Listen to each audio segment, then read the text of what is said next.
And you know what time it is? It's time for KP's Video News.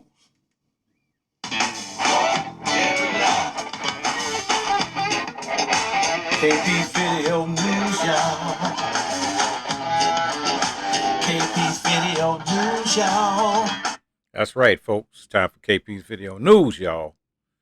And yeah, I was just going through the motions, man. And I've just found a couple of stories here, and so this first one I really like. It's a story about it was a black man that once walked 2,000 miles to start a town in New Mexico called Blackdom. And in 1899, a Georgia native, Francis Boyer, walked 2,000 miles to Mexico to start a black town free from white violence. And there's so many lost black stories hidden inside the crevices of American history. And some of these stories are fascinating. Uh, but to get them, you got to do some serious digging. And history books paint a bleak existence for blacks in America during the end of the 19th century. But slavery and bondage weren't the only lives for black people in the 1900s. Blacks all over the country were building communities to escape persecution from the white landowners and the Klan. And after the Civil War in 1865, the Klan made it their mission to terrorize blacks all over the country and to squash any newly gained civil and political rights by blacks in the South. The Klan was dangerous, and their members were able to hide among neighbors and to keep their identities a secret. A white person you saw every day could be that same person terrorizing your family once at sunset. And in the late 1890s, a black barber was killed in Georgia by a white man who was eventually arrested and charged with the murder. But during his trial, he was acquitted by an all-white jury in less than 10 minutes. The case infuriated black Georgians all over the state, including Francis Boyer, and the South felt like a place that would never be safe if your skin wasn't a white complexion. Shortly after the trial, Boyer would have his own life threatened by the Klan. Married with a family, Boyer worried if he didn't come up with a plan for his family, the death threats would continue and his family would never be safe. Boyer, who attended both Morehouse College and Fisk University, was a teacher in Georgia. While in college, he learned about homesteading and all of its requirements. The Southern Homestead Act of 1866 allowed the selling of land for low prices to Southerners, so Southerners could afford the land, but only free blacks and white unionists were allowed to buy the land at the time. By 1876, free blacks entered about 6,500 homestead claims, which resulted in about 1,000 getting property certificates. Boyer understood the politics behind homesteading, and all he needed was a loan and some land. But where in the world would a community of free blacks be welcome in America? And Boyer's father was a Buffalo soldier during the Mexican-American War as a child, and he heard stories about the vast lands in New Mexico territory that were free of persecution from whites. But the land was far away. Even though Boyer was free and educated, he didn't own transportation and couldn't get from Georgia to New Mexico, so he walked. In 1899, Francis Boyer and Dan Keyes packed small bags and set up to walk from Georgia to New Mexico to start a new life. It took them almost a year to walk the 2,000 miles across the southern region of the United States. And when Boyer arrived in New Mexico in 1900, he took a job as a cook on a chuck wagon for about 3 months.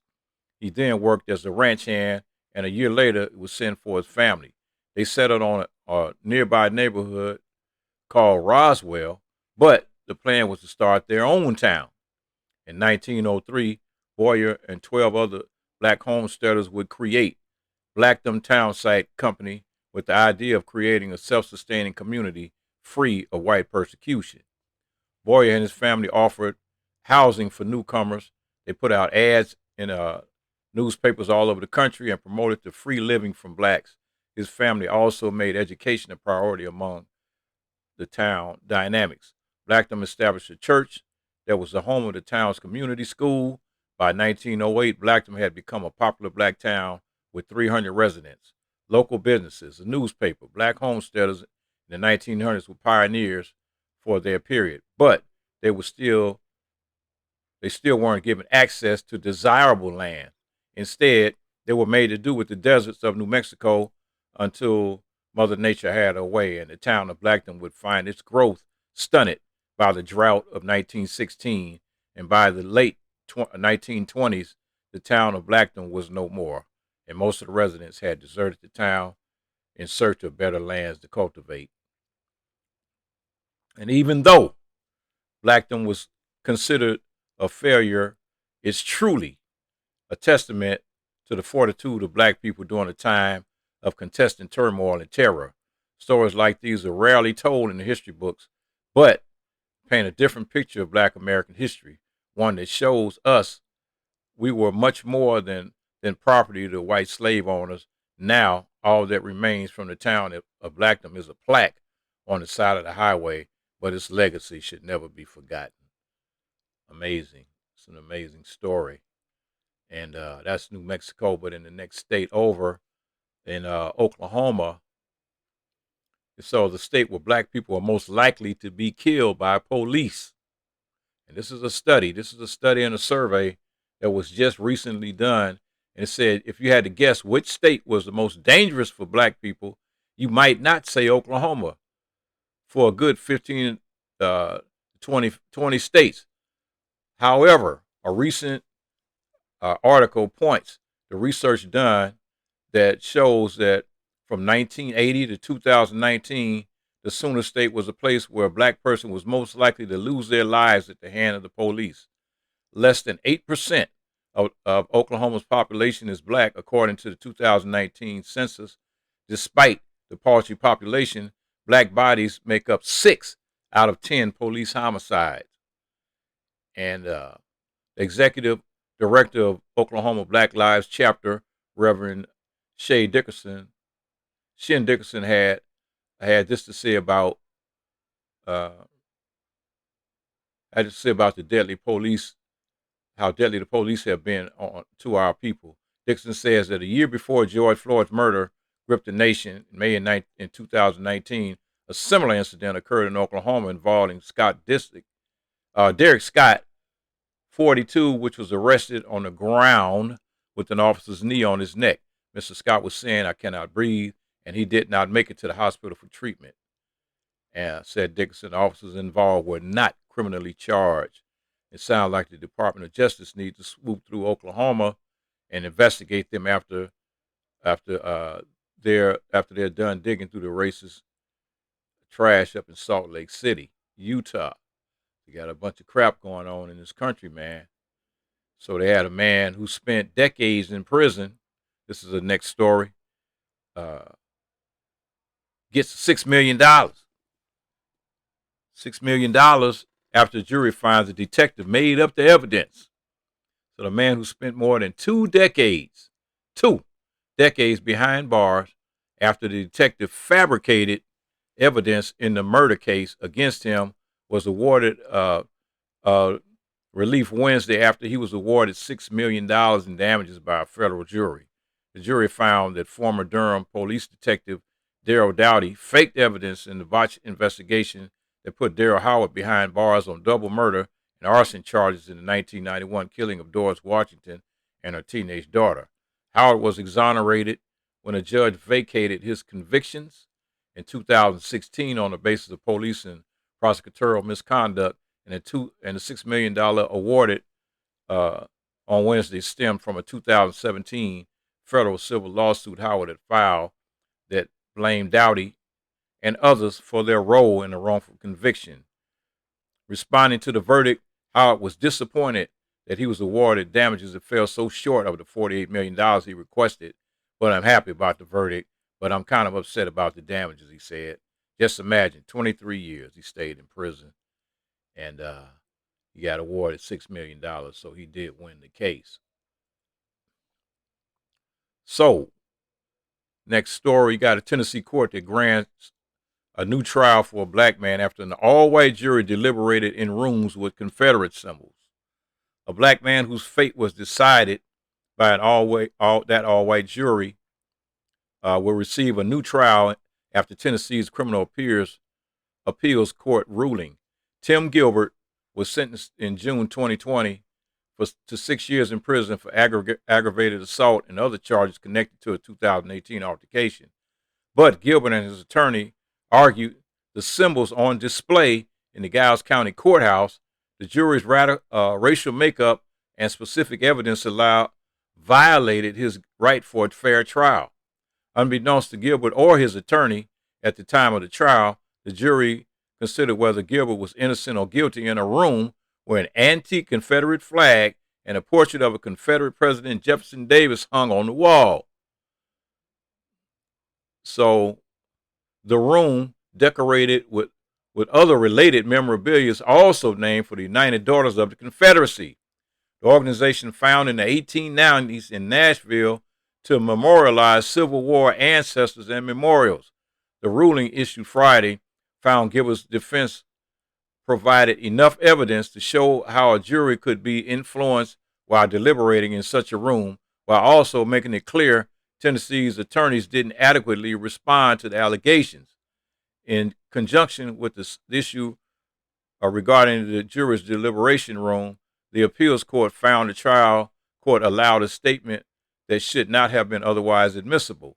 The appeals court ruling comes over a year after Tennessee Circuit judge denied Gilbert's motion for a new trial. So he was able to get that new trial after the judge denied him the right to have a new trial. On the federal level, he was able to get the new trial. Said Ohio officer next story charged with the murder of a black man during a fugitive operation had nothing to do with victim.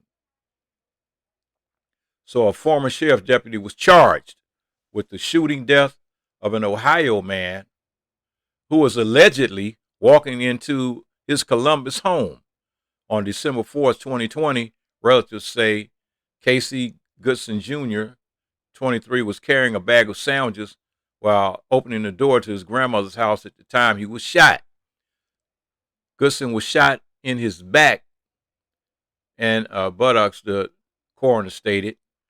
Jason Meade, a 17-year veteran with the Franklin County Sheriff's Department, was assigned full-time to U.S. Marshal Service Fugitive Task Force at the time of the shooting. Members of the task force were looking for someone in a task force operation which was unrelated to Goodson. At the time of the shooting, authorities for lawyers for Goodson's family said, and Meade alleges he spotted Goodson waving a gun erratically and told him to drop his weapon, according to a statement released by Meade's attorney, which was obtained by the Times. Goodson's family has stated they never saw a gun at the scene and that he was licensed to carry one regardless. On Thursday, Meade was indicted by a grand jury with 2 counts of murder and 1 count of reckless homicide in Goodson's shooting death. And members of the Sheriff's Department are not equipped with body cameras, so there is no recording of the incident. Early this summer, Franklin County Prosecutor Tyack appointed special prosecutors Gary Schroyer and Tim Merkel to investigate the incident. The indictment came as a result of a comprehensive investigation conducted by Columbus Police Department's Critical Incident Review Team and the Federal Bureau of Investigation, Cincinnati Columbus Public Corruption Civil Rights Squad, and the Department of Justice of Inspector General. So they were able to determine that something went wrong, something was definitely wrong, and he was not the person that they were looking for in the first place. So we got a so-called Proud Boy heading back to prison. So-called Proud Boy heading back to prison. So-called Proud Boy heading back to prison after being busted with illegal ghost guns with silencers. A New York man. That's right now. It's a New York man who's a member of the right-wing Proud Boys group has been sentenced to 87 months in prison for unlawfully possessing firearms, including ghost guns and ammunition. Jonathan M. Cooney, 38 years old, described in the press release as a member of the Proud Boys since 2018. He has a prior conviction for gun trafficking, which he pled guilty to in 2015. In pleading guilty on June 22nd, 2021, Cooney also admitted that from at least 2018 to November 2019, he purchased firearm parts from dozens of online retailers, and he had these items shipped to East Greenbush, Willits, California, where he maintained a residence, and Providence, Rhode Island, where he formerly maintained a legitimate firearms business. The Defense Department's press release reads, Cooney had then used these firearm parts to manufacture non-serialized handguns and rifles and silencers. These firearms are often called ghost guns because they do not have serial numbers, making them difficult for law enforcement to track. When the FBI searched Cooney's home, they found 2 rifles, 1 revolver, 4 serialized AR-15 style receivers, 2 completed ghost guns, 5 pistol parts kits, 2 completed silencers, and enough parts to build more than 10 silencers, as well as other firearms parts and accessories. More weapons were found in the storage unit he owned. And so the separate reports say that Cooney is a former Marine sergeant and a recipient of a Purple Heart he received during the Battle of Fallujah in Iraq. So that doesn't give him any excuse to be doing what he's doing. Telling you folks, it's a bunch of crazy, whacked out folks out here. This guy was a felon, a convicted felon, and he's just still turned right back around and was able to circumvent the system and buy all these weapons and all these weapons parts to build all these ghost guns. I'm telling you, man, gotta watch it, folks. There's a lot of stuff going on out here in the world that you do not want to be a part of. And you know what time it is? KP Video News, y'all. Video News. KP's Video News, folks.